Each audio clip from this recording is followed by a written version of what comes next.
Hey, welcome back to the Eat Well Dietitian YouTube channel. My name is Athena. Today I'm working on making a potato salad.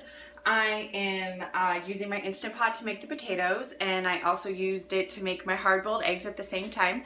I'm getting ready to head down to a local potluck, so I'm taking this with me to see what everybody thinks. I'm going to use some Greek yogurt instead of mayonnaise and add some spices, including some paprika to give it a nice smoky flavor. So if you're interested in the recipe, I'm going to leave a link for that in the description, and it'll send you to my blog. And then leave me a comment if you have used your Instant Pot to make potatoes and eggs at the same time and how it turned out.